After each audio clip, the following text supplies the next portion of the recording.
मैं एक आम से नकुश वाली सांवली रंगत वाली आम सी लड़की थी, पर बिला की पुरकशिश मेरी कज़न सब रंगत में गोरी थी, लेकिन मैं सांवली, शरारती और हंसमुख थी। जो भी एक बार मुझसे मिल लेती मेरी पक्की दोस्त बन जाती। सब लड़कियां हैरान होती कि मैं कौन सा ऐसा जादू करती हूँ कि जो भी एक बार मिलता है उसके बाद वो मुझसे फ़ौरन से दोस्ती कर लेता है। खैर, एक बार ऐसा हुआ कि हमारे रिश्तेदारों में एक शादी हुई। ढोलकी रखी गई तो सब रिश्तेदारों को बुलाया गया। हम सब कज़न ने खूब गीत गाए, खूब हल्ला गल्ला किया और खूब नाचे।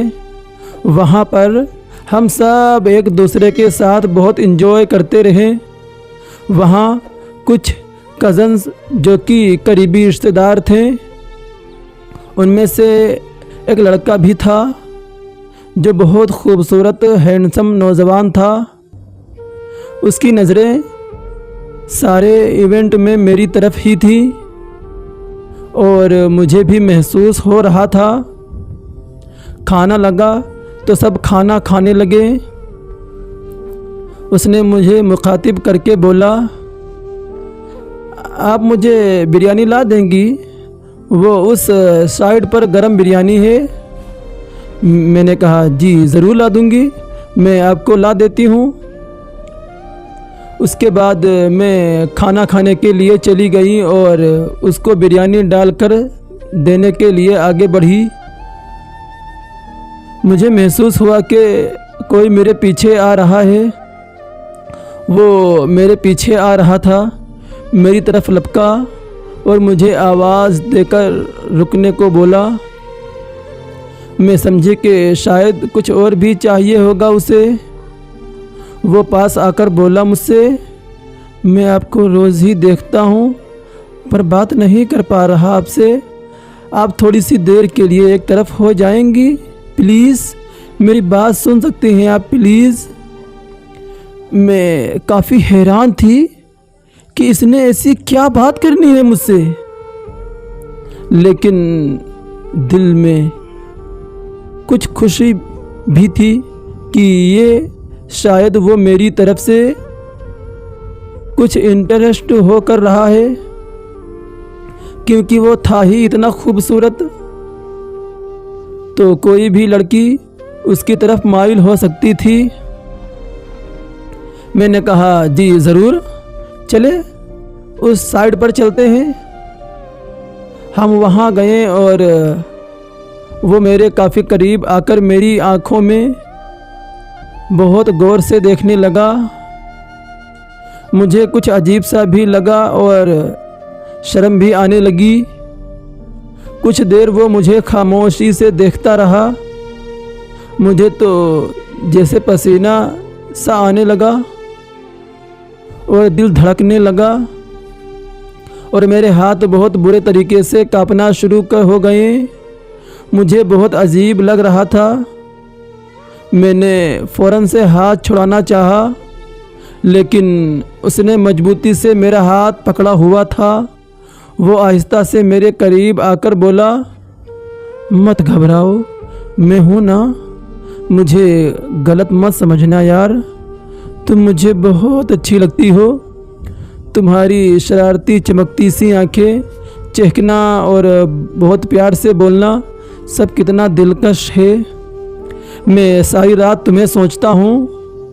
मुझसे बात कर लो ना प्लीज़ यार, अपना नंबर दे दो और मैं तुमसे कुछ बातें करना चाहता हूँ। मैं बहुत घबरा गई और कुछ समझ नहीं आ रहा था मुझे कि मैं क्या करूँ। मुझे ये सब अच्छा भी लग रहा था और बहुत परेशानी भी हो रही थी। खुशी और हैरत के मिले जुले तासुरात मेरे चेहरे पर साफ आया थे। वो मुझे देखकर बहुत प्यार से मुस्कुरा रहा था, फिर आगे बढ़ा और मेरी आंखों पर प्यार करके आगे बढ़ गया। मैं हैरत से उसे देख रही थी कि उसने कैसे मेरी आंखों को चूमा।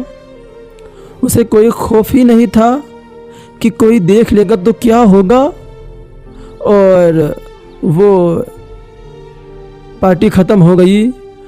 कुछ दिनों के बाद उसका मैसेज आया और हमारी बात होना शुरू हो गई। बहुत अच्छे से हमारी बात होती और आहिस्ता आहिस्ता हमें प्यार होने लगा। उसने कहा कि मैं तुमसे शादी करना चाहता हूँ और मैं भी बहुत खुश हुई कि चलो ठीक है, बहुत खूबसूरत है, हैंडसम भी है और मुझसे तो बहुत बेहतर है। और फिर हम दोनों ने चुपके चुपके मिलना शुरू भी कर दिया, एक दूसरे को गिफ्ट देना शुरू कर दिया। एक दिन उसके वालिदैन हमारे घर आए हुए थे और मैं बहुत खुश थी, लेकिन ये खुशी कुछ ही देर की थी। जब मैं अंदर उनको सलाम करने के लिए गई तो आंटी मेरी अम्मी से कह रही थी कि आपने मेरे बेटे की शादी में लाजमी आना है। ये बात तो जैसे मेरे ऊपर बिजली बनके गिरी। वो कह रही थी कि बहुत बड़े ख़ानदान से ला रही हूँ मैं अपनी बहू और बहुत पढ़ी लिखी, बेहद ही खूबसूरत है। ये सुनते ही मुझे पता नहीं क्या हुआ, ऐसा लगा कि शायद पैरों तले ज़मीन ही निकल गई। मैंने उसे फ़ौरन कॉल मिलाई, लेकिन उसने मेरी कॉल नहीं रिसीव की। कैसे रिसीव करता, वो तो धोखा दे रहा था मुझे। मेरी तो हालत देखने वाली ही थी। वो मेरे साथ टाइम पास ही सिर्फ कर रहा था। इसी डिप्रेशन में मैं बहुत बीमार हो गई। अब ना तो मैं वैसे ही चुलबुली थी, ना कहीं आना जाना था मेरा, क्योंकि मेरा शायद इंसानों से एतबार ही उठ गया था और ख़ासकर मर्द ज़ात से।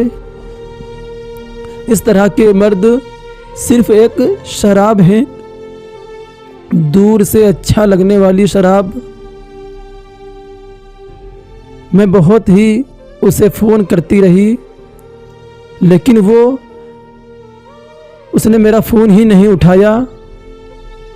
और उठाता भी कैसे, क्योंकि वो तो एक धोखेबाज था और मुझसे सिर्फ वो टाइम पास ही कर रहा था।